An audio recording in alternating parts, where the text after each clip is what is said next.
আসসালামু আলাইকুম এভরিওয়ান। আজকে আমি ঘরেই তৈরি করছি রেস্টুরেন্ট স্টাইলে ফ্রাইড চিকেন এবং রেসিপিটা আপনাদের সকলের সঙ্গে শেয়ার করতে যাচ্ছি। রেসিপিটা ভালো লাগলে প্রথমে আমার চ্যানেলটাকে সাবস্ক্রাইব করে নেবেন, লাইক দিবেন এবং বন্ধুদের সাথে অবশ্যই রেসিপিটা শেয়ার করার চেষ্টা করবেন। রেস্টুরেন্টে যে ফ্রাইড চিকেনগুলো আমরা কিনি সেগুলো কিন্তু উপরের অংশটা খুবই ক্রিস্পি হয়, খেতে ভালো লাগে এবং ভেতরের মাংসটা কিন্তু খুবই জুসি হয়। এই স্টাইলই ফলো করছি। সেজন্য আমি প্রথমে আধা কেজি পরিমাণ ব্রয়লার মুরগির মাংস নিয়ে নিয়েছি। আর মুরগির মাংসটা কিন্তু এরকম স্কিন সহকারেই কিন্তু কেটে রেডি করে নিয়েছি। এই ফ্রাইড চিকেনের জন্য এই মুরগির মাংসের এই স্কিনটা সহকারেই কিন্তু মাংসটা কেটে নিতে হবে।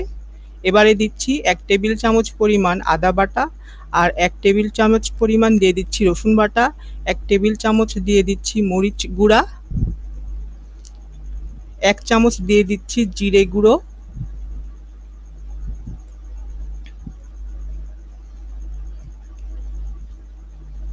1 টেবিল চামচ পরিমাণ দিয়ে দিচ্ছি সয়া সস,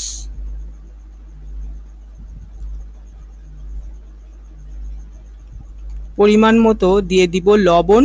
লবণটা একটু বুঝে দিতে হবে কারণ সয়া সসের মধ্যে যথেষ্ট লবণ থাকে। এবারে সমস্ত উপকরণ মাংসের সঙ্গে ভালো করে হাত দিয়ে মেখে মেখে মিশিয়ে রেডি করে নিচ্ছি।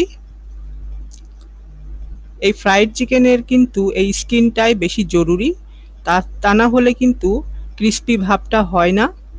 এভাবে কিন্তু ম্যারিনেট করে আমাদেরকে অন্ততপক্ষে 3 ঘন্টার জন্য রেখে দিতে হবে।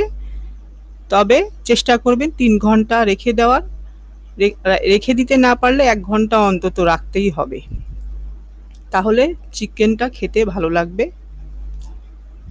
এবারে আমি চিকেনের ওপরে যে কোটিংটা দিব সেই জন্য 2 কাপ পরিমাণ দিয়ে দিলাম ময়দা, আর 4 টেবিল চামচ পরিমাণ দিয়ে দিলাম কর্নফ্লাওয়ার, 1 টেবিল চামচ পরিমাণ দিয়ে দিচ্ছি মরিচ গুঁড়ো, 1/4 চামচ দিয়ে দিলাম লবণ। সমস্ত লবণ এবং সমস্ত ময়দার সঙ্গে সব উপকরণগুলো ভালো করে মিশিয়ে নিব। এটাই কিন্তু চিকেনের ওপরের কোটিংটা। 3 ঘন্টা হয়ে গিয়েছে। এবারে চিকেনগুলো থেকে একটি একটি পিস নিয়ে আমি দেখিয়ে দিব কিভাবে করতে হবে। চিকেনের একটি পিস নিয়ে নিচ্ছি। ময়দার মিশ্রণটার ভেতরে আমি এভাবে কিন্তু চিকেনটাকে প্রথমে গড়িয়ে নিব। এভাবে হাত দিয়ে চেপে চেপে আমাদেরকে গড়িয়ে নিতে হবে। দেখুন, এবারে একটি পাত্রে বেশ কিছুটা পানি নিয়েছি, আর পানির মধ্যে 4 থেকে 5 সেকেন্ডের জন্য মাংসটাকে একটু দিয়ে ভিজিয়ে রাখবো। তারপরে এভাবে 4-5 সেকেন্ডের পর উঠিয়ে নিব।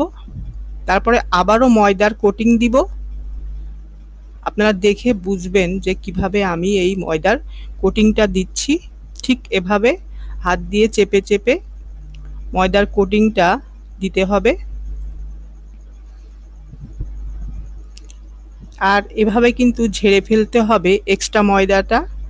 অলরেডি কিন্তু চিকেনের গায়ে যে ক্রিস্পি ভাবটা থাকে সেরকম একটি লেয়ার এসে গিয়েছে। এভাবেই কিন্তু আমরা সবগুলো চিকেনকেই রেডি করে নিব।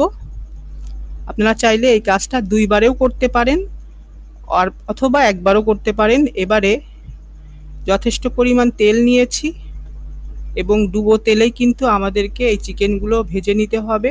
আর তেলটা বেশ খানিকটা গরম হতে হবে। আমি একটি কাঠি দিয়ে চেক করে নিচ্ছি, যে কাঠি দেওয়ার পর যখন বুদবুদ হবে তখন বুঝে নিতে হবে তেলটা যথেষ্ট গরম হয়ে গিয়েছে, রেডি হয়ে গিয়েছে। এবারে আমি চিকেনগুলো দিয়ে দিব। এভাবেই কিন্তু চিকেনগুলোকে আমি ডিপ ফ্রাই করে নিব।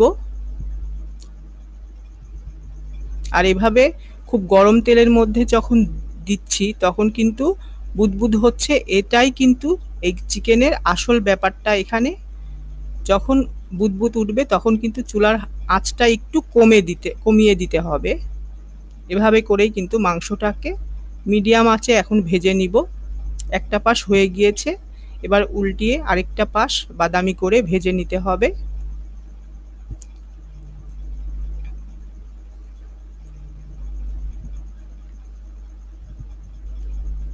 চিকেনটা কিন্তু অলরেডি হয়ে গিয়েছে। সবগুলো চিকেনকেই এভাবে ভেজে নিতে হবে।